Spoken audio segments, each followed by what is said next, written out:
Hello, everybody. I am your host, Chris Lee, here to give you an SEC baseball reaction to the first day of the NCAA tournament. Going to give you kind of the reaction to the first 8 games that have been completed. As I'm doing this, if you're watching it later, we've got 3 games going on at the moment. That's Mississippi State, St. John's, Tennessee and Northern Kentucky, and Alabama and UCF, all at this moment. I started this around 7 Central, locked into interesting games. I've got squeeze play, on in front of me, keeping an eye on those. But mostly what we're going to do tonight, take your questions and comments and talk about the 8 games that have been completed. It ended up being a pretty good day for the SEC through those first 8 games. And it wasn't always looking that way. In fact, I texted someone at one point saying this is kind of a disaster. Vanderbilt got blown out early, and you had some other teams. LSU was losing. Georgia was losing at one point. South Carolina was losing. You had a lot of those games that were not going the league's way. But as the final score settled, the SEC came up with a really good day, going 7-1 in those first 8 games. Again, if you're catching this late, there are 3 still going, and I'll probably talk about those either late tonight or early tomorrow morning. But we're going to get into what's going on in those first 8 games, maybe reset the pitching a little bit here and there, take your questions and comments. And again, I'm keeping an eye.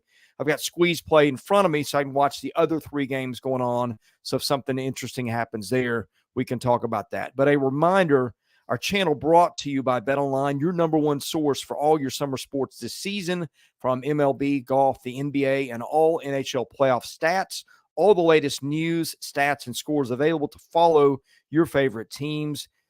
Get the latest odds and lines, including the latest team matchups, player props, and odds on just about every sport out there. Head to the website today or use your mobile device to get in on all the action. BetOnline, where the game starts. Well, let me start in what I think was the most interesting and dramatic game of the day.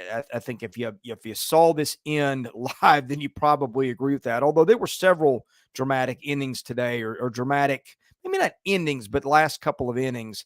But I think the one that was probably the talk of the day was LSU and Wofford. And this was one where LSU was throwing an ace gauge jump, fell behind a couple of runs early, and facing a really pretty good Wofford team. LSU was down, what was it, 3-1 in the 8th. And then LSU got a home run from Michael Braswell, their shortstop, who's really been swinging a hot bat ever since the regular season ended. Hit a couple of bombs in Hoover and hit a big one with LSU down 3-1. And then the monster struck. Steven Milam hit a home run to get LSU tied in that one. Go to the 9th inning. I think there were 2 outs, and monster strikes again. Steven Milam hits a home run to walk off Wofford, and LSU goes into the winner's bracket, where it will presumably wait North Carolina. I don't have the North Carolina score in front of me as we're doing this, but North Carolina heavy favorite in that one. That's kind of what I anticipated. I thought this would be an LSU North Carolina showdown in the end. Didn't look like it was going to be that for much of the day. And LSU's offense has kind of been spotty here lately. Showed up in Hoover, didn't show up till later today, but LSU did just enough, and Steven Milam is just becoming a legend in Baton Rouge with what he's doing at this point. But for LSU, gauge jump goes 7 innings, gives up 3 runs. And then the bullpen, which I said has been sneakily good at times, LSU's got some arms. They go to Gavin Guidry and Griffin Herring for an inning and 2/3 to close things out, as LSU gets the 4-3 win to go in the winner's bracket in Chapel Hill, where, again, presumably LSU will get North Carolina. And I think if you're LSU, you would have liked to not use Guidry and Herring today. With North Carolina tomorrow, that is probably LSU's best 2 bullpen arms, but LSU's got other guys. It's got Ackenhausen. It's got Christian Little to pitch well at times. So certainly not a dire situation. What you want to be is up 1-0 in that spot. You saw some favorites that didn't win today. So hats off to LSU and for Steven Milam for his 2 home run day, as LSU goes up in the winner's bracket in this one. All right, next up, Jared Jones tied it. Excuse me. Thank you for pointing that out. Hey, Sam's at Lindsey Nelson. Said he can't hear me. Sam, I'll try to speak a little louder, although I don't think you're going to be able to hear me in that atmosphere. I'm watching that one on TV as we speak. Squeeze Play has pulled over to that one. But, yeah, Jared Jones hit a home run. He had a big one in Hoover, too. So I think I misread the box score on that one. But Jones hit one of the home runs, and then Milam hit the one to win it. So my apologies for the error there. But set the record straight. That's what happened. All right, Kentucky. This was not a day to be playing with a lead, in case you didn't notice, because you had a lot of games across the country that you think an 8-run lead is safe, and it wasn't. By the way, Kentucky, not the only team that just about blew an 8-run lead today. We'll get to another one in just a minute. But what I saw today from Kentucky got out to an 8-0 lead. You saw, was it James McCoy hit a home run? Not one of their typical power sources. And in the starting pitching, which has kind of been a little bit of an issue for the Cats, fell apart. Robert Hogan, or excuse me, it was Dominic Neiman who started, gave him 4 innings, gave up 5 earned runs. Is Western Michigan clawed back? But the hero of the day, I think, for Kentucky in this one, probably Robert Hogan, the Texas A&M transfer who gave them 3 1/3 innings of scoreless relief. That's a lot to do in any day and age of baseball. But right now, with the way runs are being scored and the way teams came back today, Robert Hogan, probably the hero of the day in Lexington, as Kentucky beats Western Michigan 10-8, and will now go in the winner's bracket of that one. Neat to see. Great atmosphere in Lexington for baseball, and I think the Cats got that today. Other than that, just kind of typical Kentucky baseball. The Cats got 13 hits. They were spread out across the lineup. Nobody had more than 2. Kind of a quiet day for Ryan Waldschmidt, who struck out a couple times and had 1 hit. But, Kentucky did enough today. You know, what you don't want to – there's a lot of pressure on you when you're a national seed. And when you blow an 8-run lead like that, that's when things start to get tight in the stadium. They get tight in the dugout. So for Kentucky to come back and take care of business in the end with Robert Hogan leading the way out of the bullpen, big moment for the Wildcats. Always huge to go up 1-0 in your own regional. All right, next one up, in one of the few just walkovers of the day, and this was no surprise. I think if you'd said games that are the most lopsided, I would have probably circled this one. Texas A&M, which is my national championship pick. A&M shut out Grambling 8-0. Grambling, probably the worst team in the tournament. It threw the closest thing it had to an ace in Mason Martinez, and the Aggies opened up a can on him pretty quickly, scoring 7 runs in the first inning and 2/3. The bullpen for Grambling kind of kept the Aggies quiet from that point on, but it didn't matter with the Aggies bullpen. They were not going to blow an 8-run lead. And I think the big thing in this one for A&M, no home runs today. But what you got a good outing from Tanner Jones. Tanner Jones is a guy who's just been awful lately. In fact, he got kicked out of the rotation. They threw him in this one today. He gave them 3 1/3 innings, gave up 7 hits, 2 walks. He kind of danced around some base runners.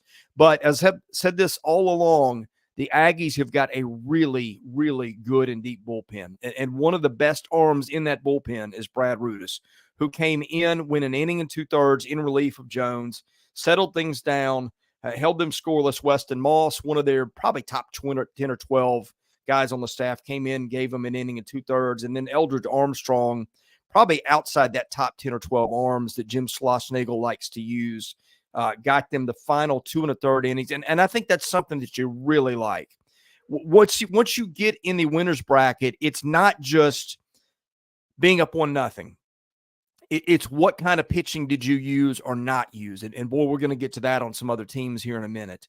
But I think for A&M, the big thing was using guys like Eldridge Armstrong, not having to go to a Shane Stadeo. I'm presuming he's going to start.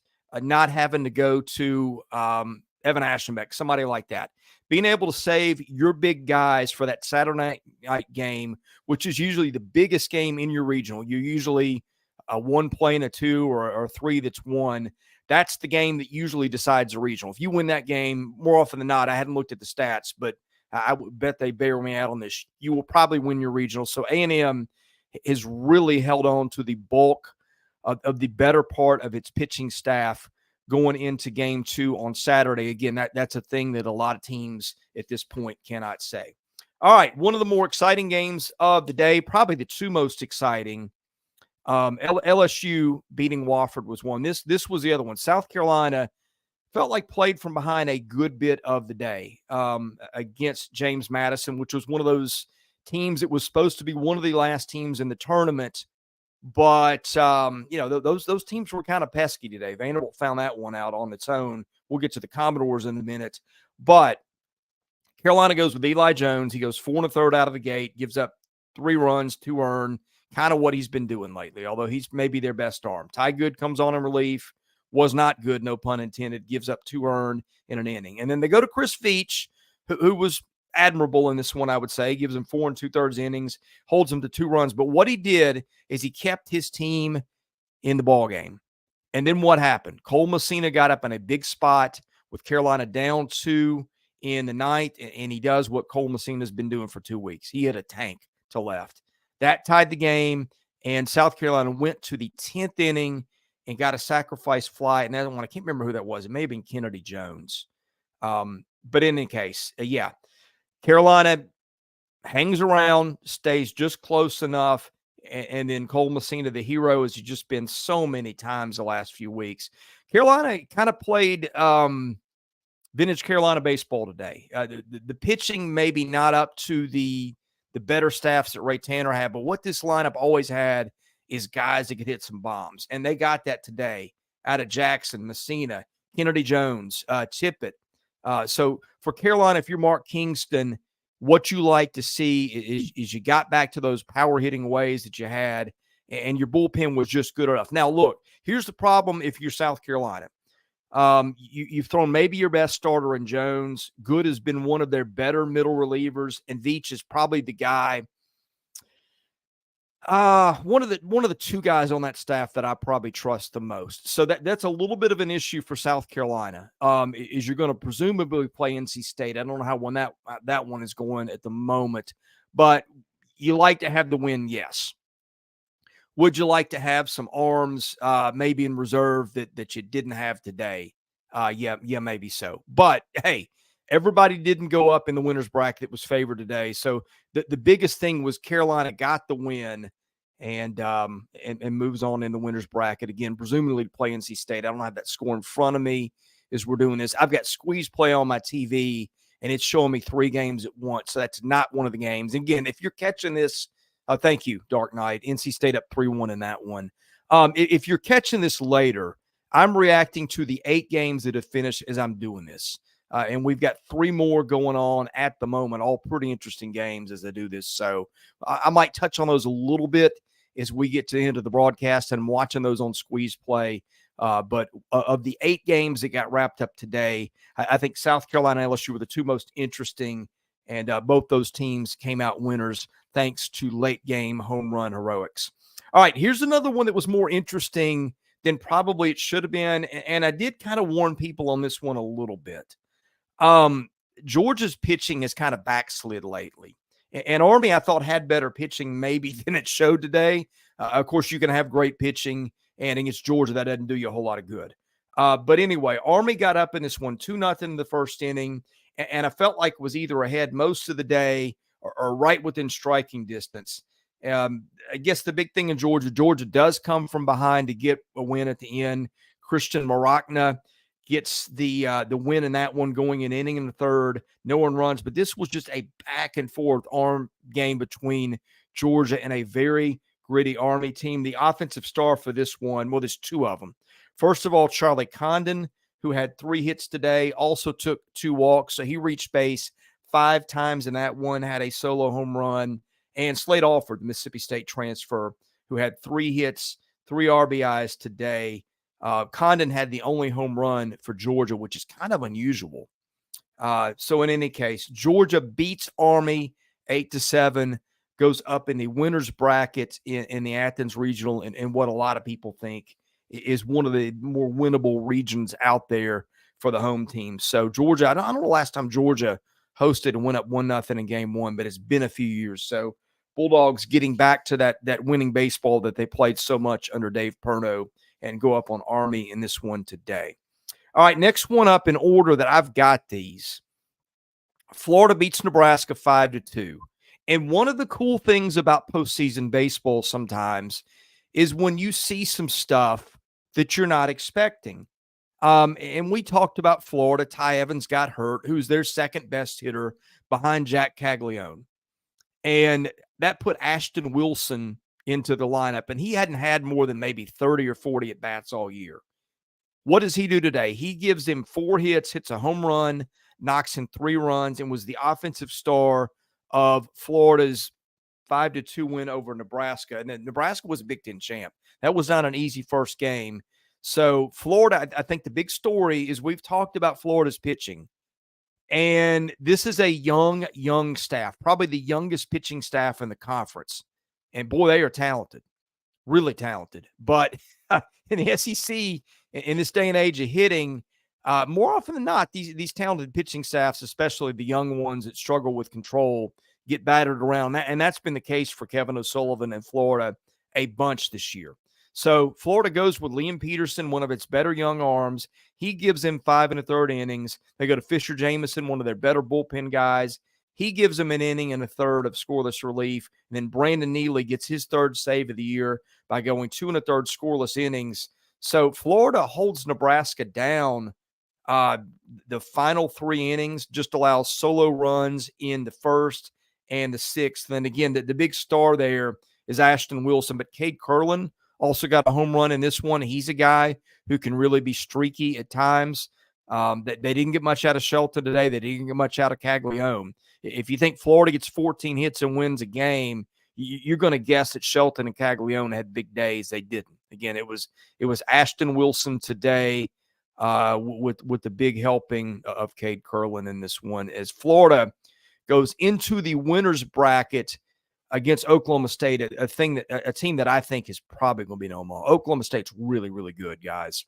Not a lot of teams with 2 big-time aces and just lineup balance up and down, but State's got that. So Florida's going to have its work cut out for it. I think Oklahoma State, last time I looked, was up 5 or 6 runs pretty early in that one. I'd be surprised if Josh Holliday's club blows that. So I'm looking forward already. Of course, I say that. Given the way the day went, no lead is safe against anybody, apparently. But, yeah, I expect to see Florida and Oklahoma State. Dark Knight says OSU's up 9-1 bottom of the 3rd. So would be shocked if OSU blew that kind of lead, but stranger stuff has happened. So we'll see how that one goes. All right, the SEC's lone downer of the day came from Vanderbilt, which just, I'm not going to say no-showed, but it was one of those games that just nothing went Vanderbilt's way the whole day. Coastal Carolina's a team that takes a lot of walks and gets a lot of hit batsmen, and boy, they did that today. Vanderbilt hit 5 guys, walked 6, and it seemed like every time Coastal Carolina needed a big hit, it got one. Coastal went up 8-0 in that game and just kind of kept it on. It had a 5-run inning in the 3rd, had a 5-run inning in the 8th. For Vanderbilt, it kind of switched things up. Tim Corbin's always been I will pitch my number 1 starter all the way through the playoffs. This time he didn't do it. He flipped J.D. Thompson against a lineup that was pretty lefty heavy, and he's going to throw Bryce Cunningham tomorrow against either High Point or Clemson in an elimination game, presumably. But anyway, Thompson just didn't have it today. He gave up 8 runs, all those earned in 3 2/3 innings. Vandy just never could mount a threat. It's a home run ballpark, but it didn't play that way today. Each team hit 1 home run in that one. Vanderbilt got one from Alan Espinal. Coastal got one from Sam Antonacci. And kind of cool story for Coastal Carolina, too. Coastal Carolina's coach, Gary Gilmore, has coached there 29 years. He won a national title in 2016. Very well liked and respected around college baseball. And he announced his retirement, I don't know, sometime this season. And so this is kind of the farewell tour for Gary Gilmore at Coastal Carolina. I think that had a lot of people in attendance today. That is going to be one of those teams I think a lot of people jump on and get behind. A good guy and maybe one of the sentimental favorites by people that don't have a vested interest in the regional probably to win this one and come out. Clemson has just not handled business in Clemson. I believe it has lost 5 regionals in a row. I don't think it's advanced to a super since 2011. Watching this on Squeeze Play as we speak. High Point up 2-1 on Clemson in the 4th. So a lot of baseball to go. And High Point is no pushover there. But, could we have Vandy Clemson elimination game tomorrow? Who knows? Stranger things have happened. That's a really short ballpark, by the way. 380 to center, 310 to left. It plays as more of a pitcher's park than you'd think. I looked it up. It may be a foul territory thing. I don't know if the wind blows in a lot. It's kind of a home run park, but somehow kind of a pitching neutral park, which is interesting. So in any case, I think I got everybody. If I didn't discuss a game that's been wrapped up today already, then let me know. To wrap it up, I'll go in reverse. If you're catching this late, this is the order that I've gone in. I went in LSU beating Wofford. Then I went to Kentucky beating Western Michigan, A&M handling Grambling, then South Carolina knocking off James Madison, Georgia knocking off Army, Florida beating Nebraska, and Coastal beating Vandy. So I think by my count, that is 7. I may be missing somebody. If I am, let me know. It's not in Arkansas. That's who it was. You know what it was? I printed out the box scores, and I did that right after the game ended. And I did not have a printout of Arkansas's. But man, what a wild game that one was. Arkansas was up 8-0 in that one. And then Southeast Missouri State rallied back and got 8 and tied it. And then Arkansas, I don't know if Arkansas scored 17 runs in a game all year, but the offense just poured it on. It had 3 3-run home runs in that one. Hudson White had a big home run. Aloy hit one to kind of get things started in that one. And if I'm Arkansas, again, this goes in the category of you're always happy to have the win, and that's what matters. But there were some things today that concerned me for Arkansas. First of all, starting pitching just didn't show. Will McIntyre struggled. That didn't work. They had to go to Gabe Gackle, their best reliever, from about, 6th inning on or so. Again, don't have the box score in front of me. So I'm doing this from memory. Arkansas fans, correct me if I get any of this wrong. But I don't know how many pitches Gackle ended up throwing today. I'm guessing it was in the range of 60. And here's the problem. I think they're missing Brady Tigert for this regional. I'm almost positive that was something that flashed on my radar this week. So you're already down your second best starter. Mason Molina's been a little bit hit and miss, and I think that one of the biggest problems is Will McIntyre. Just has not been the Will McIntyre that Arkansas had for 3 months, and so now Gackle has been their shutdown guy out of the pen. 61 pitches. Thank you, Newman. Yeah. That's a little bit of a problem for Arkansas. If you're down a starting pitcher, you had to use McIntyre for a good number of pitches today, and then you had to use Gackle. I just didn't see it panning out that way. I think of all the outcomes today and the way that a game was played, I think that one surprised me the most. Arkansas getting 17 runs against anybody right now was kind of a shock, first of all. Second of all, I thought their pitching, we've talked about how deep they are all year. I didn't think Arkansas was going to get to a point in game one where they're having to kind of do the break glass in case of emergency and go to their ace closer against Southeast Missouri State. Again, Arkansas is up 1-0 in this, and that's the most important thing. But you will occasionally see teams lose regionals because they had to burn some of their better guys on Friday night. Now, look, I think that he'll be available later in the weekend probably. But tomorrow night, if you're in a barn burner with Louisiana Tech or whoever they draw, you can't go to that guy. Again, I don't know how many pitches McIntyre threw today. I'll have to check the box score. But even if he's available, just hasn't been dependable. So They still got plenty of arms there. They got Parker Coyle. I don't think he threw today. I think Fouch threw a little bit. It's not that they don't have enough arms. I'm just saying, I'm surprised. I thought Arkansas would handle this better. I thought this would be more like a 6-2 type game. And of course, you got Brady Tigert. They'll throw him tomorrow night, and all will be right with the world. But the Bats need to bring it tomorrow night for Arkansas, because if they don't, the last thing you want to get into is a situation where you're in the 8th or 9th inning. You still got your ace out there, and if it goes into extras and you need to get your bullpen ace and he's not available, that's where teams can get in trouble. Look, Dave Van Horn has navigated this exact scenario or something close to it many times, but again, just not what I thought we'd see. Not what I thought we'd see at all from Arkansas. And Dark Knight reminds me, Tigert is out. I was pretty sure that was the case. Hagen Smith, I don't know what I said. Jordan Harrison, thank you for the correction. I don't know what I said, but Hagen Smith is the guy I mean. Of course, Arkansas's ace, best pitcher in the country. Good luck scoring off him. And I think what you want if you're Arkansas tomorrow night, for the Bats to show up early, I think that's the one thing that you take a lot of confidence in, is the Bats have been the question for Arkansas, and they showed up big time today. 17 runs, bunch of home runs. Hogs win it, and the SEC right now is 7-1 as I do this. We still got Alabama going. UCF leads Alabama 6-5 in the 7th. Squeeze play is taking Tennessee off my screen. Last I checked, that was 1 apiece. And who's the other one I'm missing? Somebody will tell me.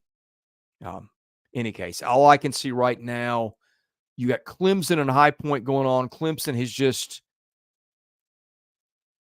I think, scored a run.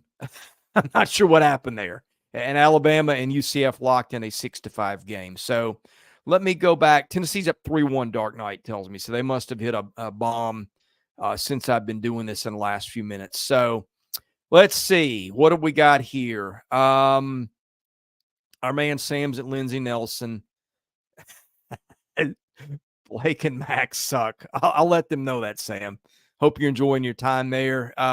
Sam wants to know if Sasquatch could hit a baseball. It's a long-standing joke on the channel. Sasquatch, of course, is Zach Edey. Tennessee fans are still feeling maybe a little bitterness over the basketball season. Sam, I don't think Sasquatch could hit a baseball. Not the pitching we're seeing in the tournament so far. So we'll settle that one. Honey bun for dessert. Thank you, Sam. I'll try to grab one of those on my way out tonight. Yeah, Arkansas, that 8-0 lead. I think that scared a lot of people. That's not a spot you want to be in when you are pitching heavy like Arkansas. But again, this you saw some crazy things in college baseball. You're seeing the ball get out of the yard a ton. Speaking of crazy stuff, is this right? I think you got VCU beating Wake Forest 1-0 in the 9th. Now, that would be interesting. Wake Forest and ECU in a losers bracket game Saturday morning in Greenville. That's what this tournament is about. You see some very interesting stuff at times. Wake's got Nick Kurtz at the plate as we're doing that. He's their best hitter, I think, or at least he was last year. So you see some interesting stuff. What else have we got here? Dark Knight says Will McIntyre only threw 30 pitches. Thank you for that. I didn't have the box score in front of me. Someone points out SEMO knows how to hit the ball. Certainly looked like they did today. Really impressed with that lineup. I think they ran a little bit. I'll tell you what, something to watch for Arkansas. Hudson, the catcher, Hudson Smith, I think. I feel like that's not it, but Hudson White, excuse me. This is what happens when I have my notes in front of me. He's really come on for them. I feel like he's really carried that offense the last couple of weeks. And I think someone else hit a bomb today too for them outside of Aloy, and I've forgotten who it was. It was one of their outfielders. But anyway, somebody will let me know that in the chat. That's another thing. You want to see those veteran bats. Kendall Diggs is who it was. Yeah, thank you. Stepped up and hit a run. I think that's one thing about Arkansas is some of those bats that have been around a while for Dave Van Horn or stepping up and producing just in time. Christian Holt says, we got the worst hitting team. I don't think so. Got hot at the perfect time. Yeah. Sometimes it's not about what you were in the season. It's about, do you get hot at the right time? So, yeah, Arkansas's got a lineup with some talent. Jared Sprague-Lott, Ben McLaughlin, I think, had a big day for them today. They've got some bats. So I think there's a gear to that offense that we haven't seen. And Dark Knight says, seems like Diggs is on a comeback too. Yeah, they hitting the bomb for them today. May be a sign of things. What else we got here? Jordan Harrison, the good news for Arkansas pitching is they can clean it up. It was mostly death by walks today. That's true. This is a staff that when it gets in trouble, you're not hitting a lot of home runs off this team. You're certainly not hitting them off Hagen Smith. This is a staff that has had some self-destructive tendencies at times. And so I think that's what happens. It's hard to pitch in college baseball right now. Really hard to pitch in college baseball right now. Kind of interesting situation in Greenville as we're doing this. Wake's got a couple guys on with nobody else, no outs in the ninth. So I know Tennessee fans are watching that regional because I think you'd love to see either East Carolina or Wake Forest eliminated tomorrow. Both those guys have got probably two of the top 5 starting pitchers in the country. The Esovich kid for East Carolina, who I guess is pitching in this tournament. I'm not sure if he threw a date or not. I need to look that one up. Somebody in the chat can tell me. And then, of course, you got Chase Burns for Wake. Nothing can stop an offense like an ace, and both those teams have got it. I think the committee kind of knew what it was doing when it or had an idea of what it might be doing, I guess is a good way to put it, when it put Wake in that bracket with East Carolina. An East Carolina team a lot of people didn't think deserved to get a national seed. It got the last one, which matches it up with the one. We got Trey Phelps's mom, or Trey Phelps' mom approved. Okay, I don't know what that means, but Trey Phelps' kid that's had a big late season surge for Georgia. He was hurt for a while, and they've come back and put him in the DH spot. It seems like he hits 2 bombs every weekend. So, yeah, Trey Phelps has had a big part in Georgia getting to that number 7 national seed. Yeah, somebody says Wake about to pull it out. I've got my eyes on that one. I think this is Kurtz at the plate for Wake late with 2 guys on. Dark Knight, Mid McLaughlin had 2 of the 5 3-run homers in that game. Yeah, that's how many times do you see 5 3 home run games in the same game? 3 by Arkansas, 2 by SEMO, but McLaughlin has probably been their best hitter all year. On balance for the season, and really came up big for them today.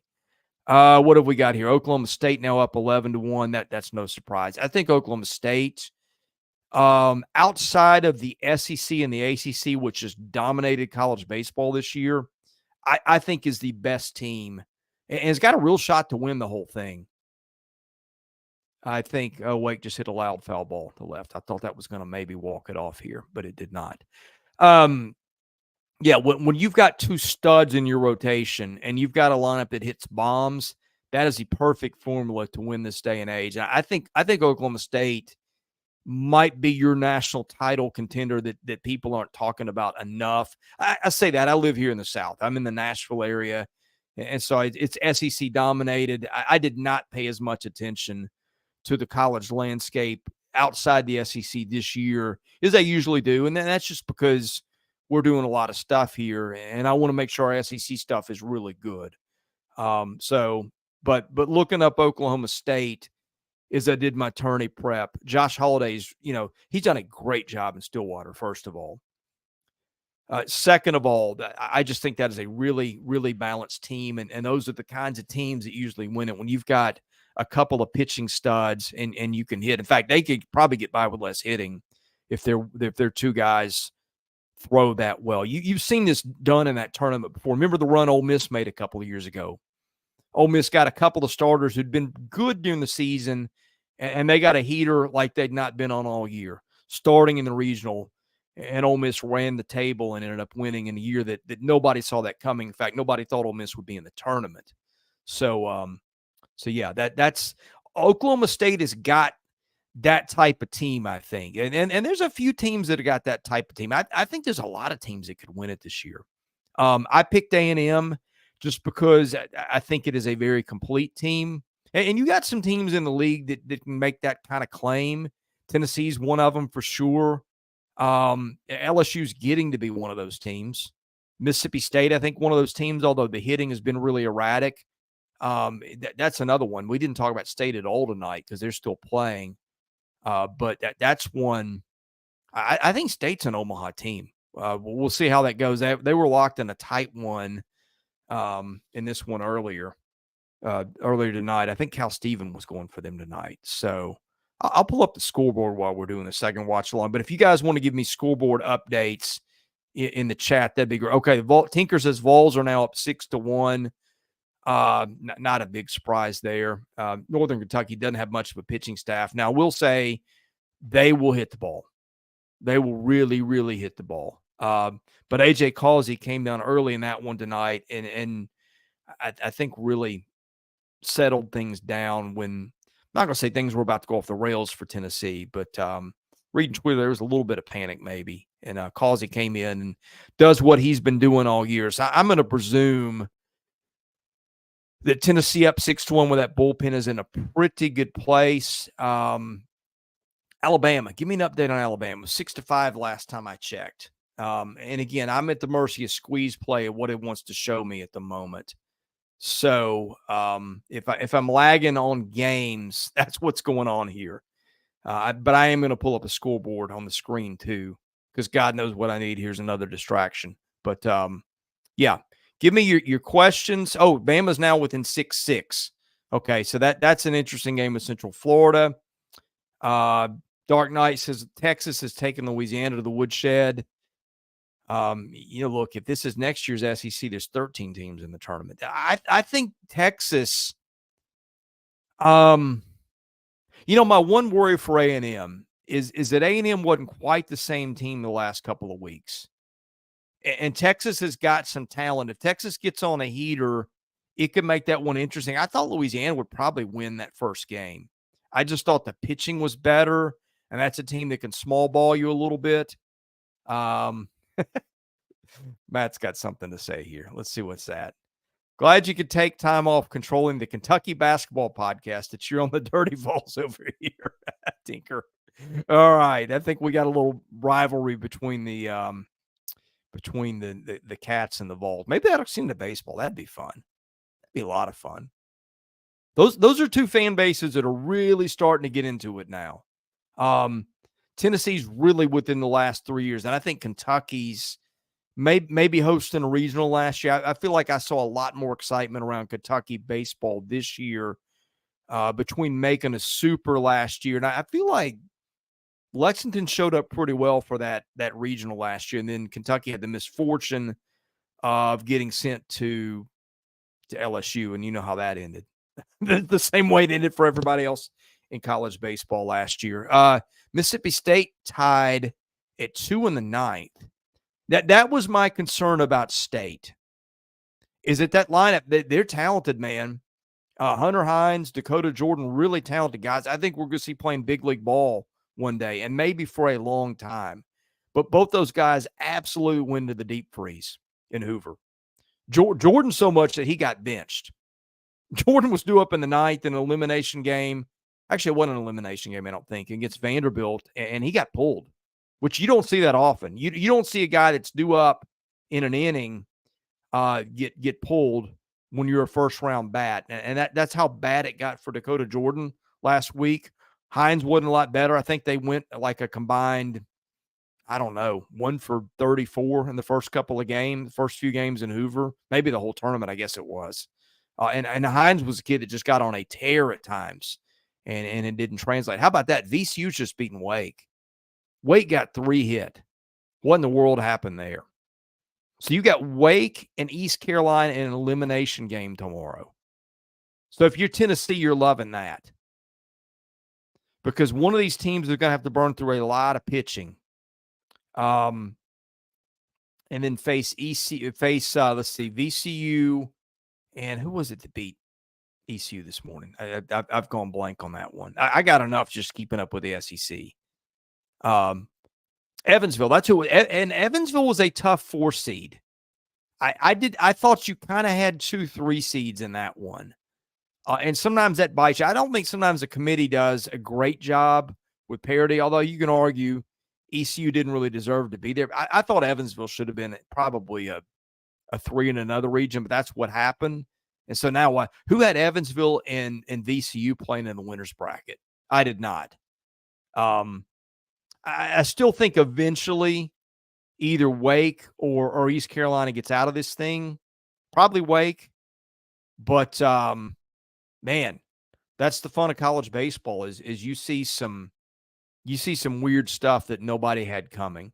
But good day for the SEC so far. As we're doing this, the league is what, 7-1 with the possibility of being 10-1. I think Tennessee's going to take care of business. Alabama's locked in a tie game with Central Florida. And then Mississippi State 2-2 in the 9th. And State's got a bullpen that's good enough to hang with teams for a bit. Now, I think the concern is if you're Mississippi State, even if you win this game, you don't want to burn your whole bullpen. By the way, State's in the 7th. I think somebody said earlier it was the 9th. It's the 7th. But yeah, you let's see who they've used so far. Mississippi State, just Cal Stevens so far. He's thrown 86 pitches. So, yeah, they've got 4 or 5 pretty dependable arms in that pen. You might see a Cam Schulke situation. He's a kid that's so valuable because he can go sidearm, he can go over the top. You just never know where it's coming from. So yeah, we'll keep a close eye on that one. Tinker says, as a Tennessee fan, you don't want to see Chase Burns. Look, nobody wants to see Chase Burns. It's not just Tennessee. We got Illinois beating Indiana State, I guess that is. Didn't see that one coming. I thought Indiana State would handle that one. I thought Kentucky got a little bit of an easy draw at first. The more I looked into that, Indiana State's a team that's good enough to win that regional. Illinois team that hit a lot of home runs. That one kind of turned into a pitcher's duel, it appears. So I don't know what's going on there. I don't know if Illinois has really an ace. Indiana State's got 5 or 6 guys that can throw. So that would be a little bit of a shocker. What else we got going on? Pope says we do, in fact, have some pitching concerns. I assume this has got to be Kentucky, given the Pope and the title and the Wildcat logo. Yeah, and that's my concern about Kentucky. I think that the lineup is good enough to get Kentucky about as far as it wants to go. And Poozer's been really good. Trey Poozer's been really good, and the good news is Kentucky didn't use him today. My concern, you got to get Mason Moore back in form. But you do have some decent bullpen arms. O'Brien's come up big at times. Hogan was big today. So yeah, I think for Kentucky, the big thing, Kentucky's not used to having that kind of pressure. I don't think Kentucky's ever been a top 2 national seed in the history of that program. You see teams in that spot sometimes just kind of fall apart. They start getting really tight late in games. And you just see teams crumble under the pressure. I think if you're Kentucky and Nick Mingione, one positive today is that you survived that situation. You got tested. You blew a big lead. You didn't think you were going to blow. And then your bullpen kind of bailed you out. So, yeah, I think for Kentucky, sometimes that first game in that spot is one of the tougher ones. So I think I want to see – look, if Mason Moore – pitches lights out this weekend and Poozer keeps doing what Poozer's done most of the year, I'm a lot more bullish on that team. But I wanted to see more out of Dominic Neiman today. He's not been really good lately.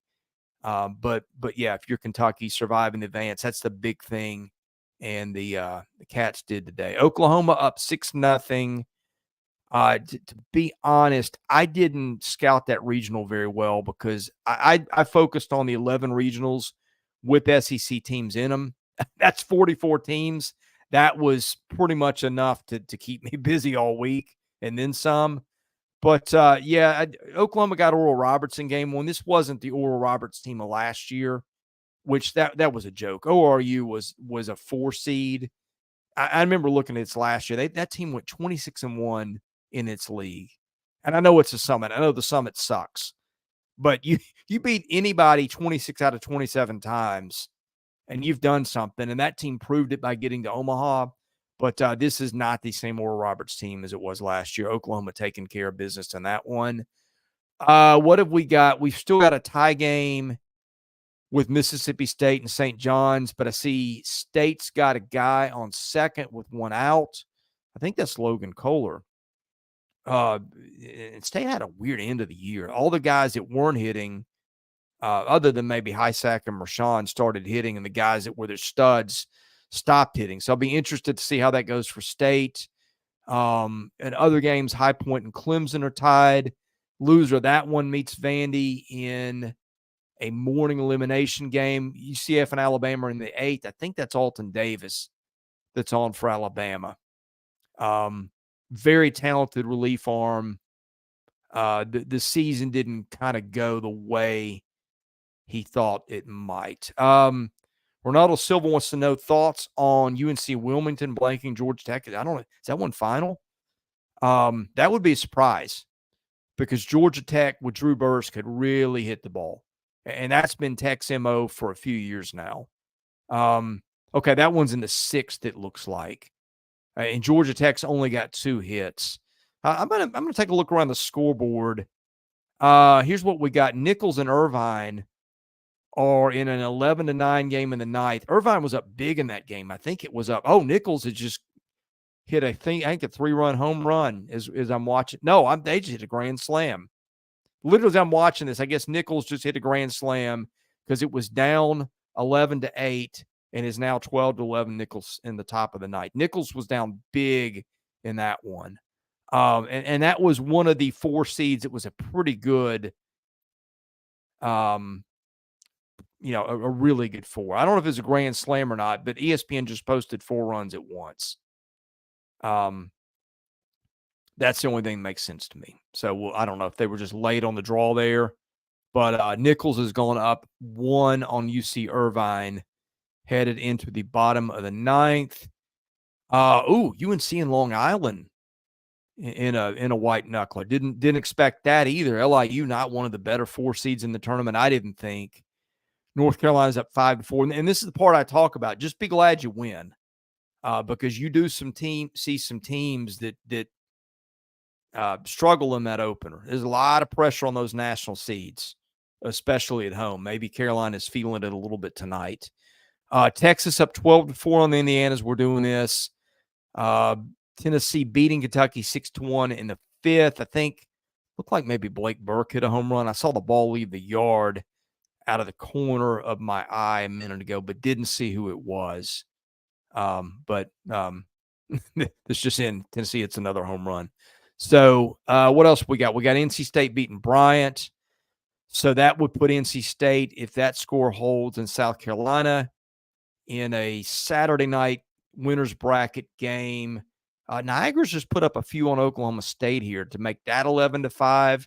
Niagara's not an awful 4 seed. And I guess we got a lot of games to come. We still got 4 that haven't even started. I'm going to see if we've got anything that's finished as we're going. Stetson and Florida State have played. So Alabama, if it can hang on here in what's a tie game and win this one, although I think UCF just hit in the go-ahead run on a fielder's choice ground out. Yep, that's right. So winner of that gets Florida State tomorrow. Virginia had kind of a tough time with Penn today. Mississippi State, if it can win, would get the winner of that one. Anything else that catches my eye here? Well, I see Oregon knocked off San Diego. That was a close one. One of the bigger upsets of the day, UConn beat Duke. I thought I had Duke maybe come out of Norman, but if you're Oklahoma, I think you were really happy to see that today. Duke really came on late in the year in that one. West Virginia beat Dallas Baptist. If you're just a baseball fan and you like pro ball, you might want to tune in and watch West Virginia a little bit. They've got an infielder named J.J. Weatherholt who's going to be a top 5 pick in the draft, and maybe one of these kids who's going to win a batting title one of these days.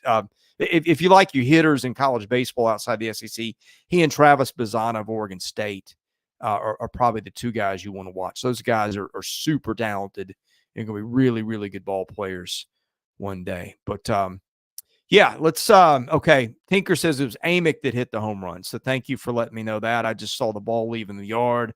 I didn't see who hit it. So it was Billy Amick, who had a rough SEC tournament. In fact, he even got benched a little bit in that one, but I see he's back in form. So okay, Nichols lost 13-12. I wonder what happened in that one.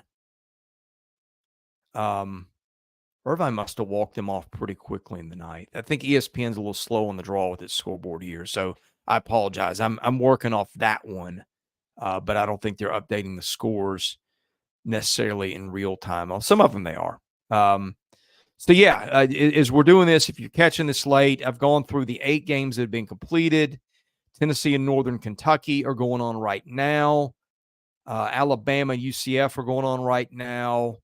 And Mississippi State is in a tie ball game right now. I believe that one is in the 7th. Again, somebody correct me. I'm at the mercy of ESPN updating its scoreboard and also whatever they put on Squeeze Play. And right now, that is not Mississippi State. So apologies there if I missed something, but we do the best we can. All right, I'll take your questions, your comments on the way out. I'll probably sign off here in a couple of minutes as we're nearing the 1 hour mark. Yeah, I think the big takeaway today, I don't know that I've got one. Vandy's interesting. I think they're going to be very hard pressed to get out of that regional now. Be interested to see what Tim Corbin does at the end of the year. I think he'll be back at Vandy, but that's a guy that's getting really frustrated with the game, kind of the way Nick Saban did right before he made his exit. So that's one to watch. Oh gosh, I think if North Carolina can get out alive tonight, North Carolina and LSU tomorrow will be one of the maybe the game of the weekend in my mind. I circled that one from the start. I just thought that Carolina is the 4 national seed. I know they don't S-curve this thing. I wish they would. I thought that Carolina getting a red-hot LSU team that's better than a 2 seed. I'm not saying the committee screwed LSU by giving them a 2. Don't get me wrong. They went 13-17 in the league, and that's what they earned. But you can be a 2 seed, and you can be better than that. And this is the team that caught Fire Lake. I think LSU, with Holman throwing tomorrow against whoever Carolina throws, and they got all those bats. They got Vance Honeycutt. They got 5 or 6 guys that hit a dozen home runs, I think. And, yeah, that one, if you just got one game in the tournament to watch, and now that I've said that, I've jinxed it. It'll probably be a dud. But that's the game that if you said, Chris, pick a game before the tournament, give me a potential matchup that you just would love to see. That's the one that I'd want to see tomorrow. So keep an eye on that one. What else? Let me think. Yeah, Mississippi State, I thought had a really good chance to match up with Virginia. Virginia didn't hit the ball well. That's another one of those games that I really wanted to see happen. State's got to take care of business tonight. St. John's, which can be a little tricky. You can ask Florida about that, is got them in a 2-2 game. And State's bats just hadn't shown up again tonight, which I think has got to start to get to be a little bit concerning, given what we've seen. But as Jacob points out, State's pitcher is dealing, and that has been just par for the course, all SEC play. I feel like anytime you throw St. Joe or Steven out there, you're pretty sure you're going to be in a ball game once you get to the middle innings. If your offense does anything. The St. I'll tell you what, watch Strangelo St. Joe tomorrow, because he's been really, really, really elite the first couple times through the order. But I think when he gets to about maybe the 70 pitch mark, when I've seen him, It's when it starts to drop off. I don't know. I'm not gonna tell Mississippi State's pitching coach what to do, but I watch him. I'm like, I wonder if he'd be better dialing it down a couple miles an hour, saving a little bit of a stamina, a little bit of stamina for later. It feels like when it goes on him, his command goes pretty quickly in his control. When I watch him pitch, it seems like there's a very pronounced drop off after, I don't know, 70, 80 pitches. And he's a max effort guy. He's getting it up there, 98, 99. He's got a slider that's outstanding. He's going to be in a major league rotation. I mean, I say that. I could see him closing for somebody one day with that stuff he's got. And he's a switch pitcher. He's been going exclusively right-handed lately when I've watched him. But that's one to watch tomorrow. If he can pace himself and if Steven can go the distance tonight and save the bullpen, I think if we get Mississippi State, Virginia tomorrow, that's going to be that along with that LSU North Carolina matchup are just going to be dandies. Anybody else tomorrow? I think Indiana State, Kentucky could be a good one. Indiana State usually kind of a grinder lineup, but yeah, not they've got a little more pop in that one. And what else? I just don't know if Florida can hang with Oklahoma State, but we'll see. Florida, I don't think Florida's got enough pitching to come through the tournament. But we'll see. There's certainly a talented team. I think, what else? Yeah, we're waiting to see who Arkansas draws. I think Kansas State Kansas State and Louisiana Tech, both interesting teams. Kansas State more of an offensive heavy team, I think. Tech's got a little balance. I think if I'm Arkansas, I'm rooting to get Kansas State in that one. What else do we have here? We've got, let's see, we've got Georgia and Wilmington. I would presume if Wilmington can hold on, Georgia's got to find some pitching somewhere. I'm getting concerned about that staff. I know they hit bombs enough, but I don't know if you can win every game 12-10, although they did that plenty this year. Vandy with an elimination game in the morning. That might even be Clemson. We'll see how that one goes. And then what else? Oh, A&M and Texas tomorrow. That'll be interesting. A&M didn't bring quite the pop late in the season, did most of the season, didn't hit a home run today. But Texas, presuming it holds on, gets Ryan Prager tomorrow, and he's just been a rock for Jim Schlossnagle. So that'll be a good one too. Let's see, what do we got here?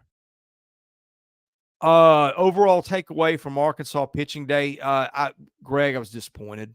I was disappointed. I was. I wanted to see more out of Will McIntyre.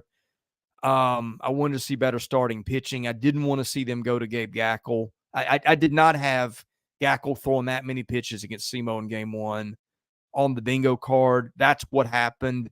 With Tigert out, look, Hagen Smith's going to win them a game, right? No question about it.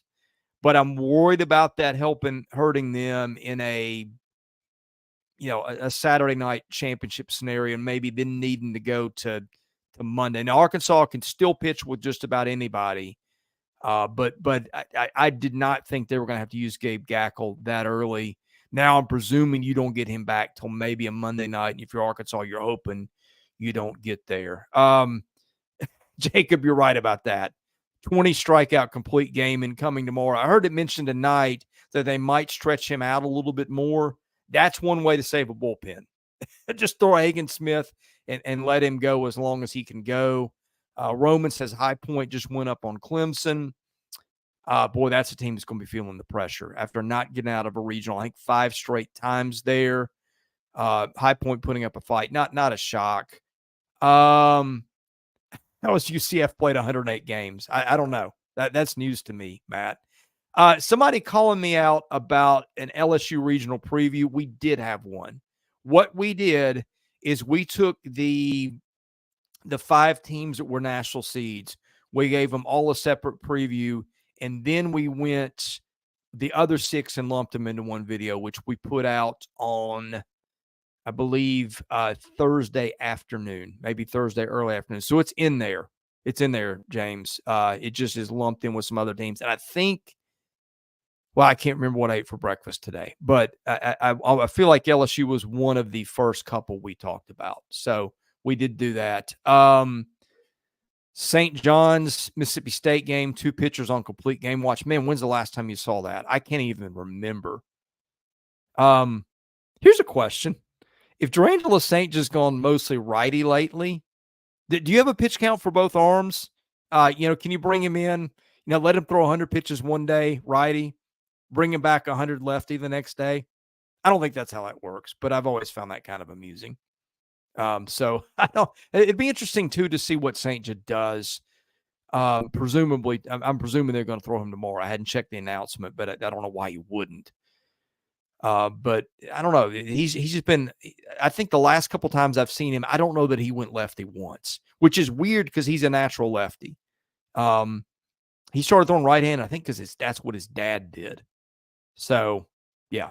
Matt says ESPN had a mistake on the record, but I'm sure we got a laugh out of that. All right, James, we're good. Hope you go back and watch that. I thought, in fact, I picked LSU to win that regional. I thought that was a dandy of a regional. I love the way you got the matchup between LSU's aces and probably a top 5 hitting lineup in the country with Vance Honeycutt and some of those guys. That to me was one of the ones that I circled. And sometimes in tournament baseball, you don't get what you want. We're getting that one tomorrow. All right, we have talked an hour. By we, I mean me. You've probably heard enough of me. I think I've heard enough of me. We'll probably do a reaction in the morning on these last 3 games that hadn't wrapped up. We'll do some reactions Saturday. I don't know if we'll do the same thing where we do the early games and then maybe the late games later. But anyway, hope you liked it. If you did, hit the like button. Tell a friend. And subscribe if you hadn't. It costs you nothing, but that helps us out. But in any case, I'm Chris Lee of Southeastern 14. We cover football, baseball, and basketball with equal passion around here. Hope you've enjoyed our coverage of the tournament so far. Much more to come. Again, thanks for watching. We'll see you again soon.